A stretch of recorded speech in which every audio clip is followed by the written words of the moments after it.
vision board alone doesn't help. This is my way of reaching goals, and I hope that it helps you too.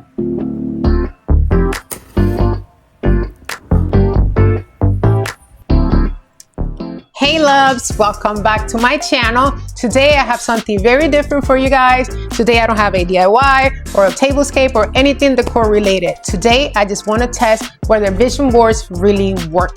So we are going to test mine from last year. So let's get to it. Okay, so here it is. Let me move. All right guys, so here's my board. Feel free to pop out yours from last year and see what you have accomplished. Let's play a little game, if you will. I'm going to place a candle on a 2026 cake that I bought at the bakery, and every time I accomplish a goal from here, I'm going to place a candle, and if I light it up, that means that I did well. If not, I have some tips for myself and for you on how to accomplish next year's goals. All right, let's get started. My number one right here, and as you can see, it's at the center of my board is, but first, Jesus. Pray more, worry less.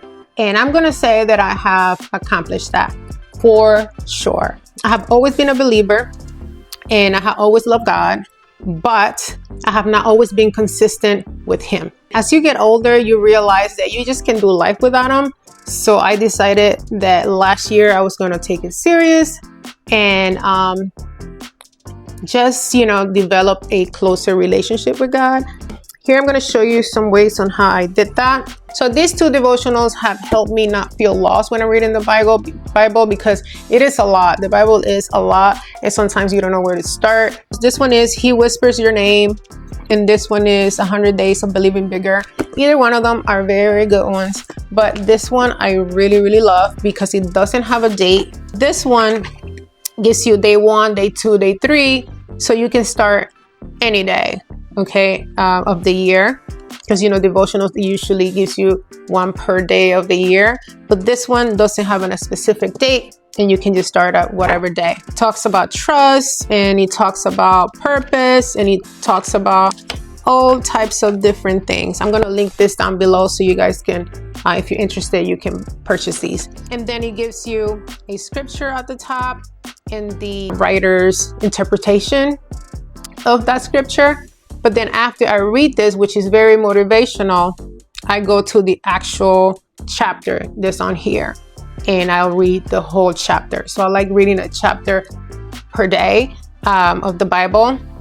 Before, I used to just start from Genesis all the way down to Revelations, and sometimes it was just overwhelming. But with this, it just makes it a little more enjoyable. Not that the Bible is not enjoyable, but I just like doing it this way. This has helped me greatly. So if you guys want to try that out.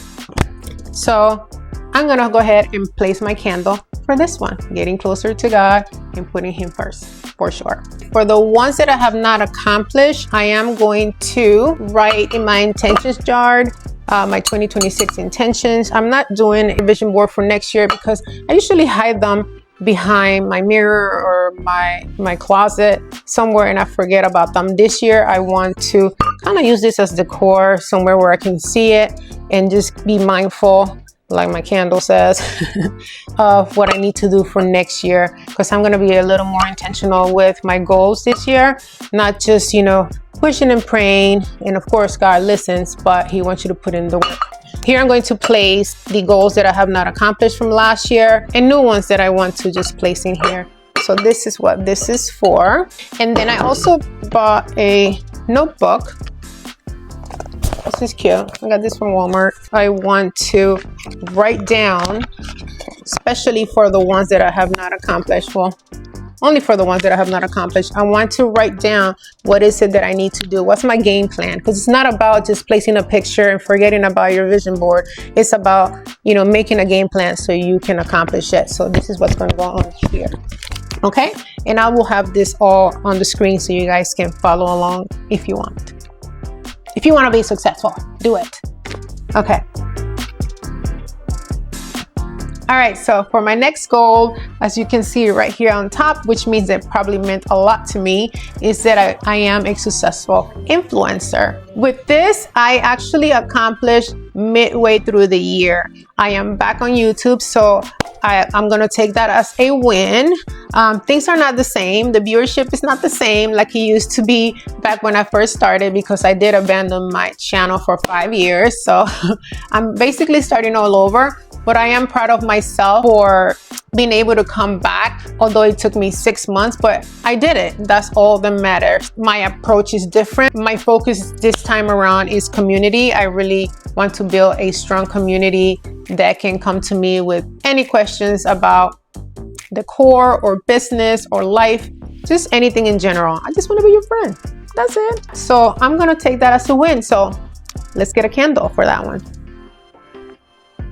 I see it a couple of times, and this one says, I am confident that I will achieve my goals this year. It's so crazy how in a year things can change, because I don't think of things the same way. Like I for some reason, I don't know where I gain patience. Actually, I do know, because I'm trusting God now. I know that none of this is in my timing. So I put it in God's hands. He knows what he's doing, and I'm just gonna keep working until he tells me that I'm ready, and that's that. Same with I am rich. Being rich now to me is more about like your personal life. Like I'm rich in family, like 100%. My husband is amazing. My daughter is wonderful. There's nothing that I can complain at home. And my cats, oh my God, they're annoying. They're always on top of me, want to be with me. In that sense, I am rich. I'm rich in love, doing what I love, which was one of the things that I'm sure I have here. But before that, let me actually give myself another candle for I am rich. So there it is. Do more of what makes you happy. Definitely. That one I have been doing for a little while. The bigger my business got, the more stress it was for me. And I decided to just cut it in half. I'm much happier now than I have been in a long time work-wise. And because I have more time now, I'm able to do more things that I enjoy. Self-care. I'm back on YouTube. I'm spending more time with my family. I was able to get pets. I don't look as crazy as I used to. I barely combed my hair before. I had gained tons of weight. I have been able to lose a little weight. I don't think that as a business owner, you will ever have like full balance of your life, or as a content creator have full balance of your life, because that's just, I don't believe that exists. Whoever says they have balance, they're lying to you. But at least I have more of a life than I did before when I was working all those hours. Sometimes I would work like 2 weeks in a row without any days off or rest or anything. I would fall asleep wherever I was sitting, and I was just eating very bad, and it was just all about like, you know, my nervous system was all over the place. And it took me about 1.5 years to finally come back to myself and feel like myself. And it took me another 6 months to start my channel, because I felt ready. First, I was afraid that it would give me added stress. Kind of had like a PTSD situation there, where I was just like, if I start my channel, am I gonna start being stressed out? Am I gonna be, you know, testy and angry? And, you know, I didn't want that for myself. That was not the life I wanted to live. Even now, like when I feel a little stressed about deadlines for when I need to post, I kind of let go of that. You know what? I'm gonna post whenever I can. That's a different approach, because I'm happier that way. It will happen every week, if not every 2 weeks. I won't go longer than that, but I cannot really stick to a schedule when I have a whole business on the other side. It's just, you know, unrealistic. Time to travel was one of my goals. I only did one. We did plan for 2, but the second one we're about to go to in February. We went to Tequila, Mexico, and it was the best time of our lives. It was great. Mexico is beautiful. Guadalajara, Jalisco, the best. Then in February, we're going to go to my country. We're going to Panama. My husband, we've been together almost 17 years, and he has never been to Panama before. I've been to Puerto Rico because he is Puerto Rican many times. This is going to be exciting. Exciting for me to show him my roots. Oh, we kind of did it. I'm just going to give it to myself. Let's get that candle. The house, the elephant in the room. If you know me, if you're close to me, you know that I have been wanting to move from this house for a very, very long time. Not because I don't appreciate it. It's a beautiful home. It's just something that we had to do, moving from one state to the other. We didn't even look at this house before we moved in here. Our realtor picked it for us. We looked at it online. We had to move. We had to leave Connecticut. So we went and moved in. But the more that I learn about architecture and just homes in general, I just don't like the floor plan as much, but it is beautiful. But yeah, I still didn't move. This year was the economy. It's not a good time to move, but eventually when the time is right, and like I said, with my newfound patience and trust in God, it will happen when it needs to happen. Meanwhile, one of the things that I'm going to do while I am in this house is just learn to appreciate it just the way it is, layout and everything. This is going to be my very first goal of the year, and it's not getting a new house. My first goal of the year is going to be make my home my dream home. So that's my number one, and I'm going to place this in my intention jar. And in my notebook, I wrote a plus and a negative, because you gotta have action behind everything you want to do. Okay, so what do I have to do plus to make my home my dream home? So I'm going to start decorating as if it was my dream home. What I'm not going to do is talk bad about my home or say that I want to move. Okay, so that's that. Okay, so I think this helps with accomplishing things, because if you just place a picture, nothing happens. But if you actually write the plus, what you need to do and what you don't need to do, then that works. Time management. I want to do better at time management. Plus, going to bed before 10 p.m. and getting up earlier. Let's say 6 a.m. if I don't have to work. Sometimes I get up before that. But 6 a.m. the latest, so I can have better time management. What I'm not going to do is binge watch TV. Here's my thing.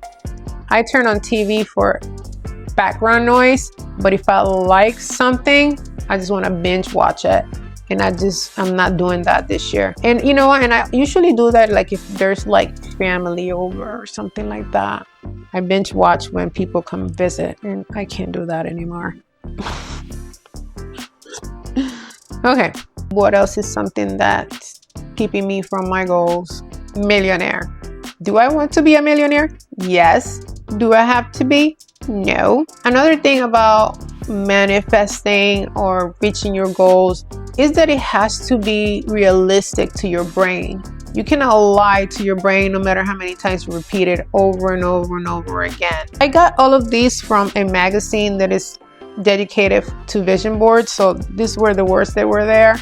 And I put it there because I believe one day before I die, I will be a millionaire. Do I believe that? Yes, I do. But I think if you have words that are too big, also doesn't help, because your brain is trying to figure out how to get there and you don't have a roadmap for it. So for me, instead of millionaire, I will write down financial freedom. Okay, well, let's go to the negatives first. For financial freedom, I have to stop ordering DoorDash so much. I'm kidding. No. I think I have that. Do I have that under control? I mean, I don't think you're not getting your Starbucks or your DoorDash. I don't really have time for a lot of these things. You know, it's convenient. Do I have time to cook? It's a hard one.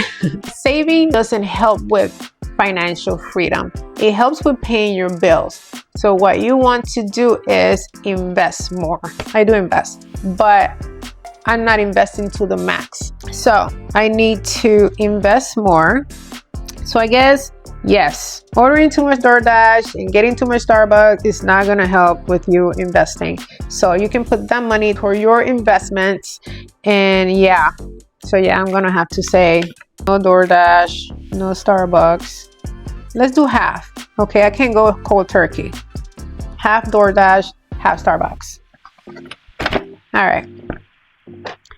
Next, along with this will be starting another business, but not a service business. Service business, which is what I do. I do events, balloons, decorating. It's exhausting. I don't think I can do balloons forever. You know, the older I get, my knees are not working the same, my hands, and I just don't see me doing that forever. So I need to figure out a business where it can be online, something that can make me money while I sleep. I have been brainstorming some things, and I'll get into more details about that later. So for me, in order for me to have financial freedom, would be starting an online business. And what do I need to do that? Start now. Thank God I have no problem with starting things. I don't need motivation. Once I get excited about something, I just start. Whether I know or don't know, I don't have to know everything before I start anything, which is a good thing, but it can be a bad thing as well. But at least I don't have any regrets. So I have 4 goals for 2026, and then I have actionable things to get that done in the plus side, and in the negative side as well, what I don't need to do in order to reach that goal. And this is what I love about my intention jar. So I hope that helps, guys. This is my way of reaching goals, and I hope that it helps you too. All right, guys, until next time, bye.